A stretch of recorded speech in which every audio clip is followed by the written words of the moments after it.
अरे यार, ऑफिस जाने का टाइम हो गया, अभी तक नाश्ता भी नहीं बना। हमारी माँ बेचारी बूढ़ी हो चुकी है, उनसे इतनी जल्दी उठकर खाना नहीं बनाया जाता। काश हम लोगों ने ब्रह्मचर्य का पालन ना किया होता तो हम शादी कर लेते, लेकिन हम लोगों ने तो बाबा जी को कसम दी थी कि हम कभी शादी नहीं करेंगे, और उसी वजह से हम आज इस मुकाम पर भी तो हैं। ब्रह्मचर्य की कसम आप तीनों ने खाई है, लेकिन इतने में किचन से मीनल के खांसने की आवाज आई। ये तो माँ की आवाज है।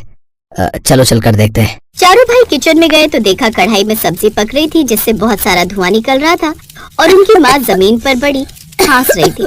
रोहन ने देखा तो सब्जी जल चुकी थी। जल्दी से चारों भाइयों ने मिलकर अपनी माँ को उठाया और कमरे में ले आए। माँ, आज के बाद आप खाना नहीं बनाओगी? काश मेरी एक बेटी होती तो सबके लिए खाना बना देती, और शादी की बात तो मैं तुम लोगों से कर ही नहीं सकती, क्योंकि तुम लोगों ने ब्रह्मचर्य की कसम ले रखी है। माँ, ब्रह्मचर्य की कसम मेरे तीनों भाइयों ने ली है, मैंने तो नहीं। रोहन की बात सुनकर मीनल और उसके तीनों भाइयों की उम्मीदें जाग उठी। तो ठीक है रोहन, मैं तुम्हारी शादी की बात पंडित जी से चलाती हूँ। वैसे हम चाहते तो नहीं थे कि रोहन की शादी हो, लेकिन जब खाना बनाने में इतनी समस्या हो रही है तो रोहन की शादी कर ही देते हैं। अगले दिन मीनल ने पंडित जी को बुलाया। पंडित जी, हमें बस ऐसी लड़की चाहिए जो हमारे खाने पीने का ध्यान रख सके। ठीक है बहन जी, आप चिंता मत कीजिए। इतना कहकर पंडित जी वहाँ से चले गए। मैंने आप लोगों से कितनी बार कहा है कि अगर हम सिर्फ खाने पीने का ध्यान रखें तो कभी बीमार नहीं पड़ेंगे। तुम लोग जब देखो तब अस्पताल के चक्कर ही लगाया करते हो। कभी हमारे परिवार की तरफ देखा है? हम में से कोई आज तक अस्पताल नहीं गया। मैं 50 साल की हूँ, पर कहीं से लगती हूँ। ये औरत 50 साल की है? मुझे तो यकीन ही नहीं हो रहा है अपनी आँखों पर। पंडित जी अब दिन रात उस औरत का पीछा करने लगे।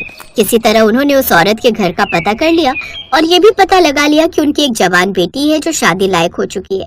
एक रोज पंडित जी उस औरत के घर पहुँच ही गए। बहन जी, पास वाले मंदिर में जो पंडित जी बैठते हैं, उनके जरिए पता चला कि आप अपनी बेटी की शादी करना चाहती हैं।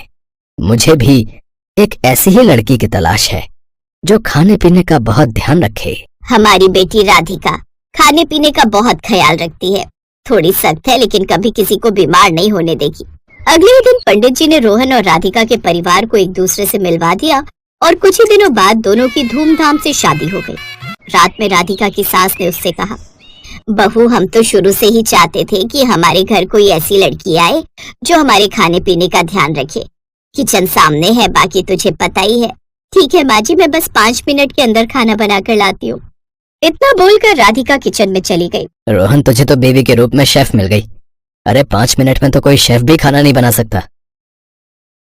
बहू, सलाद तो ठीक है, लेकिन पहले खाना तो लेकर आ। सासू माँ, यही तो खाना है। आप लोग रात में सिर्फ सलाद खाओ, फिर देखना आप लोगों का चेहरा कुछ ही महीनों में चमकने लगेगा। राधिका बिल्कुल सही कह रही है। माँ, चुपचाप आज सलाद खा लेते हैं, क्योंकि आज बेचारी का पहला दिन है।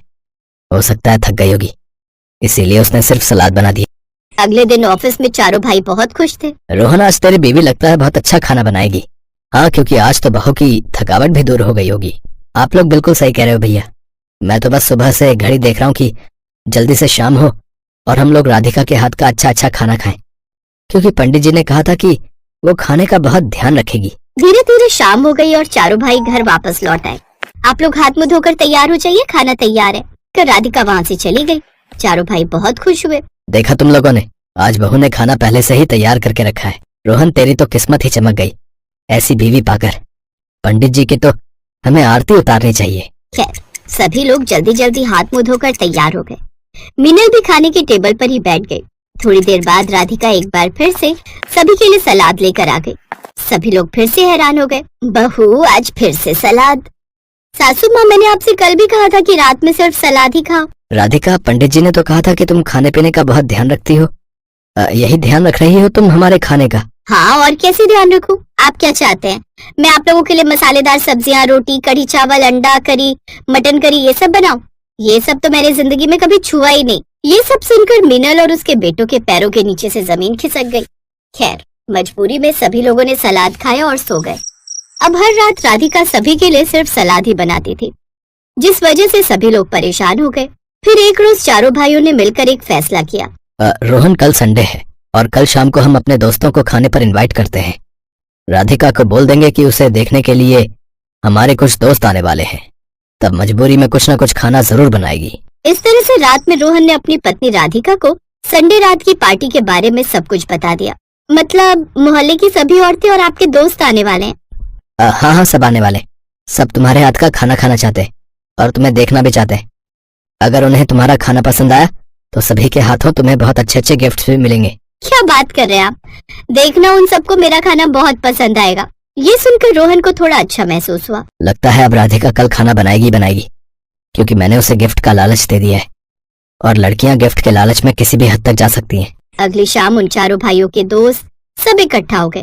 वहीं दूसरी तरफ किचन में राधिका। अच्छा हुआ ये सारे मसाले मैंने सुबह ही अपने मायके से मंगा लिए थे। इन मसालों से बना हुआ सलाद अगर ये लोग खा लेंगे ना तो सब अपनी उंगलियां चाटते रह जाएंगे और सारे गिफ्ट मेरे हो जाएंगे। थोड़ी देर में राधिका सभी के लिए बेहतरीन सलाद बनाकर ले आई। इस बार सलाद में कुछ अलग तरीके के मसाले पड़े हुए थे और ये सलाद साधारण नहीं था। सेब, अंगूर, अमरूद, केला, जामुन, मूली, गाजर, शिमला मिर्च, शलजम, ये सब कुछ मिलाकर रंग बिरंगा सलाद सबके सामने रखा था। तभी मोहल्ले की एक औरत बोली, अरे वाह, देखने में तो ये काफी खूबसूरत लग रहा है। इसे सलाद कहूँ या फ्रूट चाट, कुछ भी समझ में नहीं आ रहा। भैया, हमारे तो सारे किए कराए पर पानी फिर गया। अब क्या कर सकते हैं रोहन, हमसे जितना हो सका उतना किया। अब इन मेहमानों को भगा तो सकते नहीं, चुपचाप इन्हें खा लेने दो। देखना, सलाद खाते ही राधिका को कोई भी गिफ्ट नहीं देगा, फिर तुम्हारी बीवी को बुरा लगेगा और कल से खाना बनाना शुरू कर देगी। अरे दोस्तों, बैठे क्यों हैं? भाभी सबसे अलग डिश बनाकर लाई है, एक बार चक्कर देखते हैं कि आखिर ये है क्या। अरे वाह वाह वाह वाह भाभी, ऐसा सलाद तो हमने जिंदगी में कभी खाया भी नहीं। ये लौंडा बिल्कुल सही कह रहा है बहू। अगर ऐसा सलाद मेरी बहू बना पाती तो मैं तो अपनी बहू के हर रोज पैर दबाती। Thank you aunty. सभी लोग गिफ्ट देकर खुशी खुशी चले गए। रोहन के भाइयों की कोई चाल काम न आई। फिर अचानक कुछ दिनों बाद सब बीमार पड़ गए। सबका पेट बुरी तरह से दर्द होने लगा। डॉक्टर ने इलाज किया और कहा, आपके ससुराल वालों ने बताया कि आप सब हर रोज सिर्फ सलाद खाते हैं। सलाद खाना अच्छी बात है, पर हर रात सिर्फ सलाद खाना खतरनाक हो सकता है। पाचन तंत्र कमजोर हो सकता है। अनाज भी बहुत जरूरी है। आपकी तो आदत है, पर इन लोगों की नहीं। डॉक्टर साहब, मेरा मकसद अपने ससुराल वालों को बीमार करना नहीं बल्कि स्वस्थ रखना है। आज पहली बार मेरी वजह से कोई अस्पताल आया है। आज के बाद ऐसा नहीं होगा। उस दिन के बाद राधिका सलाद के साथ साथ हेल्दी खाना भी बनाने लगी और सब खुशी खुशी रहने लगे।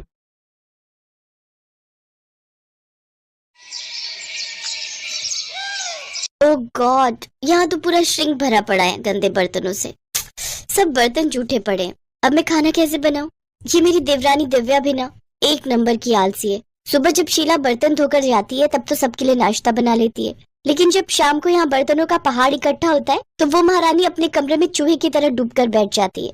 अभी बताती हूँ मैं इसे। दिव्या, अरे ओ दिव्या, कहाँ है?